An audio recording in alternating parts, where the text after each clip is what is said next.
Role of company secretary. ये question आपको 4 या 5 मार्क का आएगा। जैसे ही क्वेश्चन आएगा मैं चाहूंगा आप लोग सेक्शन भी लिखें। अब ये सेक्शन में आपको 6 सेक्शन बहुत आसानी से तुरंत लर्न करवा दूंगा। पहले तो आपको समझना पड़ेगा कि कायदा कौन सा चल रहा है, बताओ। कंपनीज एक्ट 2013 चल रहा है, ठीक है। Companies act 2013। इंडिया में हजारों एक्ट है। हर एक एक्ट में सेक्शन 2 क्या बात करता है? डेफिनेशन का। मैं चाहता हूं आप लोग सोचो कि आप लोग जब 10 साल के थे तो आपकी इच्छा हुई डायरेक्टर बनने की। तो 2 सब सेक्शन 10 में आपने बोर्ड में लिखा कि आप डायरेक्टर बनना चाहते हो। बोर्ड ऑफ डायरेक्टर्स, एक आदमी को डायरेक्टर बोलते हैं, सबको ग्रुप में क्या बोलते हैं? Board of directors. फिर जैसे ही आप 24 साल के हुए, हर जगह देखो सेक्शन 2 कॉमन है। डायरेक्टर बनने से पहले आप कंपनी सेक्रेटरी बने, ठीक है। फिर उसके 10 साल बाद आप क्या बने? डायरेक्टर बने। डायरेक्टर बनने के 20 साल बाद आप क्या बने? Managing director. और आपका पूरा होल लाइफ 94 में समाप्त हुआ फुल टाइम डायरेक्टर। और company secretary is a part of key managerial personal. मैं चाहता हूं आप सोचो कि आप क्रिकेट टीम के की प्लेयर हो, की मैनेजरल पर्सनल। आपने लगातार 2 इनिंग में 51 रन किया। 1, 2, 3, 4, 5, 6। वो भी सेक्शन हम लोग देख लेंगे जो रहेगा, ढूंढ के एक एक करके, है ना। बट फिलहाल मैं 6 रख रहा हूं, नहीं तो बहुत ज्यादा हो जाएगा। Okay, so let us start this question. आप रोल ऑफ कंपनी सेक्रेटरी आएगा तो क्या बोलोगे? Company secretary is defined under section 2 subsection 24। ही और she must be a member of the institute of company secretaries of India. अब role क्या है company secretary का? डे टू डे कंपनी चलाने में क्रूशल रोल है, लेकिन टोटालिटी में जो रोल है, आप ये चार्ट जरूर ड्रॉ करोगे। As statutory officer, as coordinator, और एज एडमिनिस्ट्रेटिव ऑफिसर। अब हम देखेंगे एज स्टैट्यूटरी ऑफिसर। स्टैट्यूटरी मतलब कायदा। कायदे के नंबर्स होते हैं और कायदा फॉलो करना पड़ता है, नहीं तो पेनल्टीज लगते हैं। और ये पेनल्टीज एनुअल जनरल मीटिंग नहीं रखा, 1 लाख रुपया प्लस 5,000 पर डे का 30 सितंबर के बाद लागू होगा। और प्रोस्पेक्टस में कुछ जानबूझकर गलत इंफॉर्मेशन रखा तो जेल की सजा भी हो सकती है। पेनल्टीज मजाक नहीं है, हजारों और लाखों में। So as a principal officer, principal officer ही नहीं, as a AMP, key manager personnel, क्या सेक्शन है? 2 इनिंग में अपने 51। He is responsible for strict compliance. Compliance मतलब क्या? कायदे का फॉलो हो। नोटिस क्या है जनरल मीटिंग का? कितने दिन पहले नोटिस भेजना पड़ता है? 21 डेज। बोर्ड मीटिंग का? भाई ये सब कायदे फॉलो होना जरूरी है, ठीक है। तो मिनट्स कितने टाइम बाद बनाना पड़ता है? मीटिंग खत्म होने के बाद 15 डेज के भीतर। तो strict compliance, sign any document for authentication. मैं आपको एक लाइव डॉक्यूमेंट बताता हूँ, ये देखो। रिलायंस का notice for annual general meeting है, उनका 29 अगस्त को हुआ था, करेक्ट? क्या एनुअल जनरल मीटिंग। तो ये जो नोटिस भेजा गया शेयर होल्डर्स का by order of the board of director Savitri Parekh, जो कि रिलायंस की डायरेक्टर है, सॉरी कंपनी सेक्रेटरी है। बट इसमें मैं भी नॉलेज पार्ट जोड़ सकता हूँ, she can also be director. Company secretary क्या डायरेक्टर हो सकती है? द आंसर इज यस, यदि बाकी बोर्ड मेंबर्स ने कहा तो। लेकिन Savitri Parekh is only a company secretary, not as a director. क्यों और मुझे कैसे पता चलता है, बोलो? ये पता चलता है इससे, इससे नहीं, मैं आपको रिलायंस के लिस्ट ऑफ डायरेक्टर्स बता दूं तो आपका क्वेश्चन का सॉल्यूशन हो। रिलायंस के डायरेक्टर्स का लिस्ट बता दो। ये देखो, रिलायंस के बोर्ड ऑफ डायरेक्टर्स का 14 डायरेक्टर्स में सावित्री पारेख का नाम नहीं होगा। ये 1 2 3 4, देखो सबके नाम अलग अलग है। सावित्री पारेख मतलब लेडी है। नीता अंबानी एक हुई, ये 4 जेंट्स, ये अरुंधति भट्टाचार्य, चार चार, 4 और 2, 14 डायरेक्टर में मिसेस सावित्री पारेख, श्रीमती सावित्री पारेख। तो she is only A company secretary. Actually Reliance का इतना ज्यादा लोड है, डायरेक्टर बन जाएगी तो लोड ट्रिपल हो जाएगा, तो फुल टाइम जॉब है वो। आया समझ में? Sign any document for authentication. Authentication मतलब सिग्नेचर। सिग्नेचर का मैंने बताया था ना, डॉक्यूमेंट कौन सा, नोटिस। यहाँ पे Savitri Parekh is the company secretary but not the director. बाकी डायरेक्टर्स ने चाहा तो ही वो डायरेक्टर बनेगी, लेकिन काम इतना है कि वो फुल टाइम कंपनी सेक्रेटरी, ठीक है ना? और वैसे भी वो फैसले रिलायंस ही डिसाइड करेगा, अपन नहीं। To sign and deliver annual return, 30 जून से पहले आपका एनुअल रिटर्न जाना चाहिए। इसको साइन करना जरूरी है। मेरे पास एक एनुअल रिटर्न था, मैं देखता हूँ है तो आपको बताता हूँ। लेट मी चेक आउट, मेरे पास एनुअल रिटर्न है क्या? है तो बताऊंगा। मैं आपको कोशिश कर रहा हूँ कि एनुअल रिटर्न बता दो।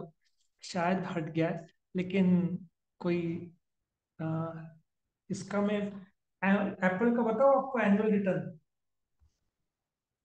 Apple annual return, annual return रहा तो बताऊंगा, नहीं तो शायद नहीं होगा इधर। कोई बात नहीं। एनुअल रिटर्न जो सब, अच्छा एनुअल रिटर्न क्या होता है? पूरे साल में कंपनी का रिपोर्ट है, टर्नओवर कितना है, पूरा इंफॉर्मेशन, डायरेक्टर्स कौन है, शेयर कैपिटल पूरा। तो ये साइन और डिलीवर एनुअल रिटर्न। मैं इंडियन की बात कर रहा हूँ। एप्पल, एप्पल इंडिया में पब्लिक है क्या प्राइवेट है? एप्पल इंडिया प्राइवेट लिमिटेड है। अच्छा, क्यों पब्लिक नहीं है? उन्होंने अपने शेयर बाजार में नहीं लाए। अमेरिका में इट्स लिस्टेड कंपनी, शेयर बाजार में, इंडियन शेयर बाजार में नहीं है, क्योंकि वो प्राइवेट लिमिटेड कंपनी है इंडिया में, ठीक है। And forms of company to the registrar. Registrar कौन है? जो कंपनी का रजिस्ट्रेशन और जो फॉर्म्स आपको सबमिट करना। टू मेंटेन डिफरेंट स्टैट्यूटरी, हर कंपनी को, यहाँ पे इन लोगों ने बोला नहीं है, maintained at the head office या registered office. Minutes of general and board meeting of the company, कितने दिन के अंदर मिनट्स बनाना पड़ता है? इसलिए तो स्टैट्यूटरी ऑफिसर है। कायदा है ना ये। Register of members and debenture holders, ये कब तक? परमानेंट है डॉक्यूमेंट, ये हमेशा तक रहता ही है। Register of members, share holders का है, डिवेंचर होल्डर्स। बट इसमें एक चीज आपको ख्याल रख, प्राइवेट लिमिटेड कंपनी क्या शेयर्स बाजार में ला सकती है? नहीं। क्या डिवेंचर ला सकती है बाजार में? नहीं। तो प्राइवेट लिमिटेड का रजिस्टर ऑफ डिवेंचर होल्डर्स नहीं हो, सिर्फ पब्लिक लिमिटेड का हो। अब आपके मन में एक सवाल आ रहा होगा कि सर, प्राइवेट लिमिटेड को भी सेक्रेटरी की जरूरत है?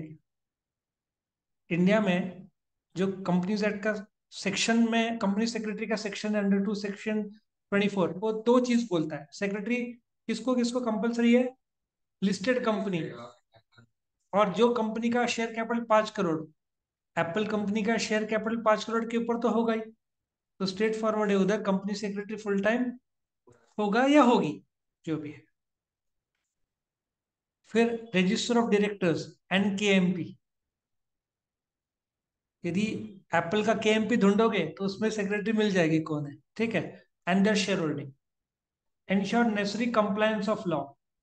कंपनीज एक्ट 2013 में नोटिस के, कोरम के, प्रॉक्सी के, मिनट्स के, रेजोल्यूशंस के, वोटिंग्स के, शेयर्स के, call, transfer, transmission, for future surrender, कितने सारे डिवेंचर्स, डिपॉजिट्स, पचासों, हजारों, हजार तो नहीं बट पचासों कायदे हैं। सब कंप्लायंस करना पड़ेगा। और इसमें यही कंप्लायंस नहीं है, सेबी के कंप्लायंस है, स्टॉक एक्सचेंज के कंप्लायंस है, ये पूरे करने होंगे। अब सेक्रेटरी एज अ कोऑर्डिनेटर, अब कोऑर्डिनेटर में स्टैट्यूटरी कंप्लायंस कम हो जाएंगे, बट जुड़ाव जोड़ना है अलग अलग डिपार्टमेंट्स और लोगों। सुप्रीम मैनेजरल अथॉरिटी है, ब्रॉड पॉलिसीज, कंपनी अपने अपने पॉलिसीज फॉलो करती है, उसको इम्प्लीमेंट सेक्रेटरी के थ्रू होता है। सो बोर्ड ऑफ डायरेक्टर्स फैसला लेते हैं, लेकिन बाकी मैनेजमेंट को इन्फॉर्म कौन करेगा? सेक्रेटरी करेगी ना। हमारे बिल्डिंग में भी एक सेक्रेटरी है, जो भी मैनेजिंग कमेटी डिसीजन लेती है उसका फैसला सेक्रेटरी राइटिंग फॉर्म में डाल देते हैं, ये फैसला है। तो spokes person of the board, और बाय द वे मैंने नोटिस में भी आपको बताया था, नोटिस में भी by order of the board of directors, board of director खुद लेटर थोड़ी लिख रहा है, नोटिस थोड़ी लिख रहा है, कौन लिख रहा है? ऑन बिहाफ ऑफ द, है ना। तो कोऑर्डिनेटर दो प्रकार, इंटरनली, इंटरनली में कंपनी का हेड कौन रहता है? हेड मालिक शेयर होल्डर्स है, चलाने वाले कौन लोग हैं? Board of directors. ये देखो, Mukesh Ambani is the chairman और मैनेजिंग डायरेक्टर, ये डायरेक्टर्स है। Do you agree? पूरे रिलायंस में 2.5 लाख लोग काम करते हैं, 2,50,000। Savitri Parekh is the company secretary. तो इंटरनल कोऑर्डिनेशन नहीं लगेगा। चीफ फाइनेंशियल ऑफिसर है, कल अपन ने देखा था। फिर एम्प्लॉयज है, तो ये इंटरनल कोऑर्डिनेशन होगा ना, डायरेक्टर्स का चीफ फाइनेंशियल ऑफिसर के साथ, मैनेजर्स जो आगे रहेंगे, मार्केटिंग मैनेजर, फाइनेंस मैनेजर, उनके साथ, ये इंटरनल कोऑर्डिनेशन। अच्छा, what about trade union, auditor of the company, इन सब के साथ भी तो कोऑर्डिनेशन लगेगा। कोऑर्डिनेशन क्यों? क्योंकि एनुअल जनरल मीटिंग से पहले क्या भेजा जाता है? उसके साथ जाता है एनुअल रिपोर्ट, नोटिस के साथ एजेंडा, और उसके साथ एक और चीज जुड़ता है, एनुअल रिपोर्ट। एनुअल रिपोर्ट में होता है डायरेक्टर्स रिपोर्ट, ऑडिटर्स रिपोर्ट, ये सब चीजें रहते हैं। तो ऑडिटर के साथ तो कोऑर्डिनेट करना ही पड़ेगा। और फिर एक्सटर्नल, एक्सटर्नल भाई शेयर होल्डर्स के साथ उनको नोटिस भेजा जा रहा है, ये नोटिस एक्सटर्नल कोऑर्डिनेशन हुआ ना, जो मैंने बताया था। और फिर किसके साथ? गवर्नमेंट के साथ टैक्स पे करना है, रजिस्ट्रार के साथ एनुअल रिटर्न। कोई कस्टमर की नाराजगी है, यदि उसने सेक्रेटरी को लिखा, या डायरेक्टर्स को जवाब देना है to outsiders on behalf of the directors या कंपनी, बैंक्स के साथ, पब्लिक के साथ, रिसर्चर्स के साथ, ये सब करना पड़ता है coordinator. As an administrative officer, secretary as a general administrative officer, policies को इम्प्लीमेंट करना, कंपनी का एडमिनिस्ट्रेशन, ठीक से मैनेजमेंट सेटअप हो रहा है कि नहीं, फिर एम्प्लॉय रिक्रूटमेंट, लोगों का बायोडाटा आने तक, उनका सिलेक्शन, ट्रेनिंग, पगार, promotion, staff members. Main company secretary नहीं करेगी, उसके अंडर लोग, लेकिन कंपनी सेक्रेटरी के दायरे में आता है। ठीक है, यदि छोटी कंपनी है तो कंपनी सेक्रेटरी को ही करना पड़ेगा। रिलायंस रहेगा तो रिलायंस का एचआर डिपार्टमेंट करेगा, बट कंपनी सेक्रेटरी को ये सब करते आना चाहिए, नॉलेज भी होना चाहिए। आ रहा है समझ में? तो ये था आपका role of company secretary. Company secretary का सेक्शन क्या है बताओ? Section 20। Company secretary is a part of key managerial personnel. Key section क्या है? To sub section 50। और उसके रोल के 3 भाग क्या है? स्टैट्यूटरी ऑफिसर, कोऑर्डिनेटर और एडमिनिस्ट्रेटर। तो यहाँ पे रोल ऑफ कंपनी सेक्रेटरी खत्म।